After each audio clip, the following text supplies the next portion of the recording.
This is Inside Out, and depending on where you're in the world, you've probably seen a slightly different version of it. There could actually be dozens of changes specifically made for your country, and the reason for that is movie localization, or basically the studio's altering a bunch of details, scenes, and even characters in order to fit with a certain language, culture, or government. Our goal is to make it feel and look like this movie was made for you, to give everybody around the world the same experience.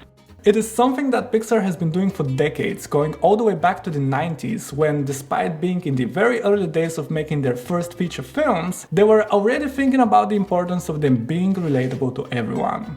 The international market is a huge growing market. And so in fact there's one scene in Toy Story 2 where there's an American flag fluttering behind Buzz Lightyear. We've created a whole different version for the foreign market, which is just a globe spinning. So we think ahead to how certain things are going to be very American. We leave it very American, but then we'll tweak it for the international version. Since then, they've been increasing both the amount and the type of changes they can do. And the first and most obvious one is anything written in a movie. Apparently, Pixar hates subtitles. They believe it will take you out of the story, so every time there's an important piece of text, not only does it get translated, but also matched with the exact style of the original, including small details like a custom animation to change the direction in which a character would read it. We will sit down early with the filmmakers and go through and spot the movie and say, okay, here's a story point graphic, here's a newspaper that helps move the story along, or here's the adventure book, or anything like that, and we will identify, these are what we're going to translate. Then I will then recreate that art. So if the production painted the piece, I paint it. If they wrote it with a crayon, I'll get the same crayon and I'll write it. Sometimes, however, it is not as simple as that, because some things just don't translate well. In Monsters University, for example, there is a scene in which Rando has cupcakes that say "Be my pal," which later spell the word lame on his face.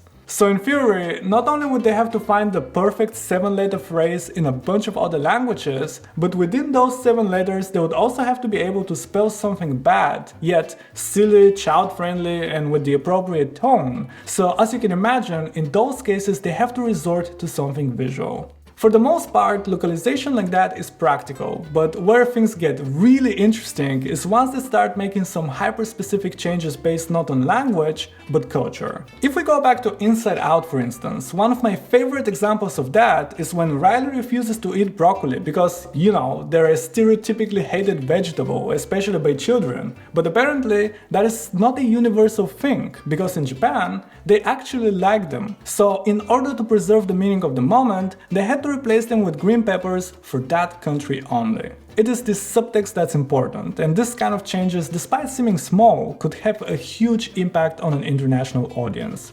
You want to be true to the film, and you want to be true to what the filmmakers are trying to say. We're not trying to change the movie, we're trying to communicate the movie. And since the entire thing is computer generated anyways, the number of changes can easily increase. In Zootopia, there are 6 different news anchor animals depending on the region, and in Planes, Disney had about a dozen different versions of one particular plane to represent different countries. Theoretically, with all the computing power, AI, and streaming services, there is a future in which a movie is personalized specifically for you. But more on that later, because what we need to talk about now is the other side of localization, which is unfortunately not always for the better.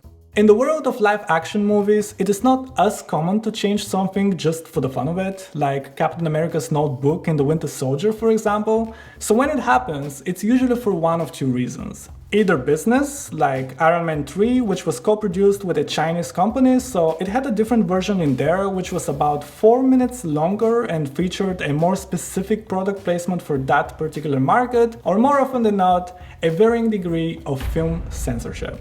The reality is that different places around the world will have a different opinion on what's acceptable, and that is fair. So naturally, if a studio thinks they might miss on a lot of potential profit, they will accommodate for it, like this scene in Oppenheimer in which they had to add a CGI dress so it's a lot less revealing.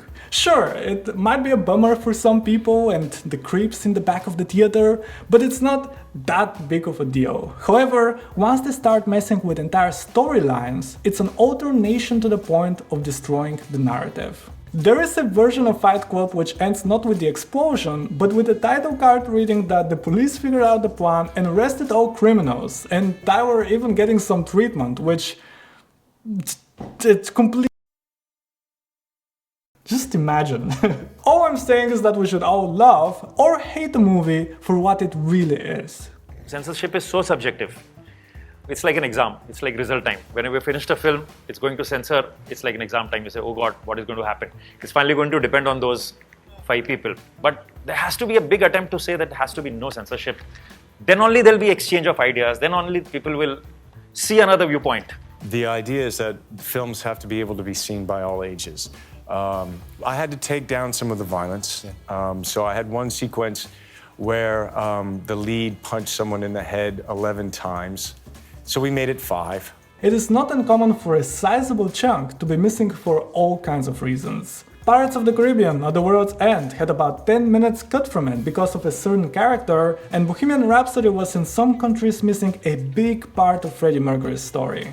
Film censorship is a complicated topic, so for now I'm going to leave it at that. But back to localization, it also affects the marketing. At the very least, posters are usually changed because different countries gravitate towards a different type of design, and of course, so are movie titles. I mean, Moana had to be changed in Europe, although I have no idea why. You just never know when you're truly watching the original, even for something like E.T. when the weapons were changed for walkie-talkies, which Steven Spielberg actually regretted. That was a mistake. That was a mistake. I never should have done that because E.T. is a product of its era. And no film should be revised based on the lenses we now are either voluntarily or being forced to peer through.